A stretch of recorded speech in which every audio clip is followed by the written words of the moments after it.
নমস্কার বন্ধুরা, ঘরোয়া রান্না বাই চৈতালিতে সবাইকে স্বাগত জানাই। আজকে আমি নিয়ে এসেছি মুসুর ডালের একটি দুর্দান্ত স্বাদের রেসিপি, যেটা বানানো যেমন সহজ আর খেতেও কিন্তু অসাধারণ লাগে। এই রেসিপিটা বানানোর জন্য আমি ছোটো বাটির 1 বাটি মতো মুসুর ডাল 2 ঘন্টা আগে ভিজিয়ে দিয়েছিলাম। জল ছেঁকে সেটা তুলে একটা কড়াইয়ের মধ্যে নিয়ে নিলাম। এর মধ্যে দিলাম একটা টমেটো এরকম সরু সরু করে কেটে, একটা আলু দিয়ে দিলাম এরকম সরু সরু করে কেটে, দিয়ে দেবো এখানে 1.5 খানা মতো পেঁয়াজ। এরপর প্রয়োজন অনুযায়ী নুন, 1/2 চামচ হলুদ এবং সর্ষের তেল দিয়ে খুব ভালো মতো ডালের সাথে সবজিগুলো আমি মেখে নেবো যতক্ষণ না টমেটোটা নরম হয়ে আসছে। এর মধ্যে চাইলে আপনারা কাঁচা লঙ্কাও দিতে পারেন কুচি করে, আমি সেটা পরে মিশিয়েছি, এখন দিইনি। খুব ভালো মতো এটা আমাকে মেখে নিতে হবে। এই মুসুর ডালের রেসিপিটা এতটাই দুর্দান্ত হয় খেতে, গরম গরম ভাতের সাথে এরকম একটা রেসিপি থাকলে সাইডে কিন্তু আর কোনো ভাজারও প্রয়োজন হয় না, এই দিয়েই কিন্তু খাওয়া হয়ে যায়। আর সবসময় তো একঘেয়ে রকম মুসুর ডাল খেতে ভালো লাগে না, তাই একটু অন্যরকমভাবে ট্রাই করলাম। আশা করছি আপনাদের সকলেরই ভালো লাগবে। আমার রেসিপি আপনারা কে কোথা থেকে দেখছেন অবশ্যই জানাবেন বন্ধুরা। আপনাদের সুন্দর সুন্দর কমেন্টগুলো পড়তে যেমন ভীষণ ভালো লাগে, আপনাদের কমেন্টে আমি রান্না করার উৎসাহ পাই। দেখুন ভালো মতো মাখা হয়ে গেছে। এবার আমি গ্যাসে বসিয়ে গ্যাসটা জ্বালিয়ে দেবো। গ্যাসটা জ্বালিয়ে দিয়ে আমি কিছুক্ষণ খুন্তি দিয়ে একটুখানি নাড়াচাড়া করে মিশিয়ে নেব ডাল, পেঁয়াজ, আলু সমস্ত কিছু একসাথে। যখন দেখব একটু ভালো মতো সবগুলো মিশে গেছে, তারপর এর মধ্যে আমি সেদ্ধ করার জন্য জল দেবো। আমি গ্যাসের মধ্যে, আমার গ্যাসটা কিন্তু অন আছে, এটা জ্বালিয়ে বসিয়ে রেখেছি। কিছুক্ষণ বসিয়ে রাখার পর তারপর এটা খুন্তি দিয়ে আমি একটু ভালো মতো নাড়াচাড়া করে নেব।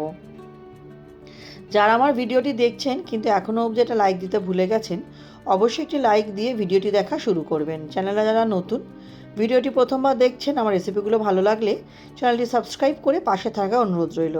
পাশে থাকা বেল আইকনটি প্রেস করে অল নোটিফিকেশানটা অন করে দেবেন, যাতে আমি চ্যানেলে নিত্য নতুন যখনই রেসিপি আপডেট করব সবার আগে আপনাদের কাছে নোটিফিকেশান পৌঁছে যাবে। পুরনো বন্ধুদের অনেক ধন্যবাদ পাশে থাকার জন্য, সহযোগিতা করার জন্য, এবং রেসিপিটি ভালো লাগলে অবশ্যই পরিবার বন্ধুবান্ধবের সাথে শেয়ার করে দেবেন। আপনাদের একটা শেয়ার বা একটা লাইক আমাদের অনেক সহযোগিতা করে এগিয়ে যেতে। দেখুন ভালো মতো খুন্তিতে নাড়াচাড়া করে নিয়ে কিছুক্ষণ এটাকে হতে দেবো। দেখুন মিনিট 4-5 জন এটাকে হতে দিয়েছিলাম, ডালগুলো ইতিমধ্যেই ভেঙে ভেঙে গেছে। আমি কিন্তু এবার দিয়ে দেবো জল। জলটা কিন্তু অবশ্যই প্রয়োজন অনুযায়ী দেবেন, যাতে ডালগুলো সব ডুবে থাকে, কারণ যখন সেদ্ধ হবে ডাল কিন্তু বেড়ে যাবে, তাই জন্য জলটা বুঝে দেবেন। আমি এখানে প্রথমে 1 কাপ মতো জল দিয়েছিলাম, তারপরে কিন্তু আমি আরও একটু জল দিই, প্রায় আমি এখানে 3 কাপ মতো জল দিয়েছি। দেখুন অনেকটাই আমার উঠে আছে, মানে ডালটা অনেকটাই নিচে আছে আর কি। এবার খুন্তি দিয়ে খুব ভালো মতো এটাকে মিশিয়ে এবার এটাকে আমাকে ফুটতে দিতে হবে, যাতে খুব ভালো মতো ফুটে যায় এবং ডালগুলো যাতে একদম সেদ্ধ হয়ে যায়, তার জন্য মিনিট 5-6 মতো ফুটতে দেবো। মিনিট 5-6 পরে দেখুন খুব সুন্দরভাবে এটা ফুটে গেছে, আর ডালটাও আমার কিন্তু গলে গেছে। সাইডে যে ফেনাগুলো আছে এগুলো আমি অল্প অল্প করে মাঝখানে মাঝখানে ঢাকনা খুলে অনেক কয়েকবারই ফেলেছি, কারণ ফেনাগুলো ফেলে দেবেন, নাহলে ওটাতে ময়লা জমে তার মধ্যে। এদিকে ডালটা হচ্ছে, অন্যদিকে একটা ফ্রাইং প্যান বসিয়ে দিলাম, তড়কা দেবো একটা। দিয়ে দিলাম এখানে 2 চামচ মতো সর্ষের তেল, দিয়ে তেলের মধ্যে আমি ফোড়ন দেবো 3টে শুকনো লঙ্কা আর 1 চামচ মতো গোটা জিরে। ফোড়ন দিয়ে ফোড়নটা হালকা একটু ভাজা ভাজা করলে যখন সুন্দর গন্ধ বেরোবে ফোড়ন থেকে, দিয়ে দেবো হচ্ছে আমি এখানে পেঁয়াজ। আমি সেই সময় পেঁয়াজ থেকে 3 খানা মতো পেঁয়াজ কেটেছিলাম, 1.5 খানা পেঁয়াজ তখন দিয়েছি, আর এখন দিয়ে দিলাম বাকি 1.5 খানা পেঁয়াজ। পেঁয়াজটা দিয়ে পেঁয়াজটা একটু ভালো মতো ভাজা ভাজা করে দিয়ে দেবো হচ্ছে প্রায় 7-8টা রসুন আমি থেতো করে নিয়েছি, রসুন কোয়া, রসুনের কুচি, এবং দেবো আদা কুচি, 1/2 ইঞ্চি মতো আদা কুচি দিয়েছি। দিয়ে দেবো হচ্ছে কাঁচা লঙ্কা, আমি 2-3টা মতো কাঁচা লঙ্কা কুচিয়ে নিয়েছি, ঝালটা অবশ্যই আপনাদের স্বাদ অনুযায়ী দেবেন। দিয়ে এবার একটু ভালো মতো আমাকে এটা মিশিয়ে নিতে হবে, একটু ভালো মতো মশলা সবজিগুলো আমাকে মিশিয়ে নিতে হবে, যাতে কাঁচা গন্ধটা সবজি চলে যায়। তাই জন্য আদা, রসুন, পেঁয়াজ, লঙ্কা খুব ভালো মতো আমাকে একটু ভাজা ভাজা করে নিতে হবে, এটা একটু সময় নিয়ে করতে হবে, এটা ভালো করে সময় নিয়ে করতে হবে। এবার দিয়ে দেবো হচ্ছে স্বাদ অনুযায়ী নুন, অল্প একটু হলুদ দেবো, কাশ্মীরি লঙ্কার গুঁড়ো দেবো হচ্ছে 1/2 চামচ মতো, সম্পূর্ণ রঙের জন্য দিচ্ছি, আর দেবো 1/2 চামচ জিরে গুঁড়ো, 1/2 চামচ ধনে গুঁড়ো, দিয়ে সমস্ত মশলা খুব ভালো মতো মিশিয়ে নিতে হবে। প্রথমে ধনে গুঁড়ো জিরে গুঁড়ো দেওয়া হয়নি, তাই নুন, হলুদ আর লঙ্কা গুঁড়ো, কাশ্মীরি লঙ্কা গুঁড়ো দিয়ে ভাতে মিশিয়ে নিয়েছি।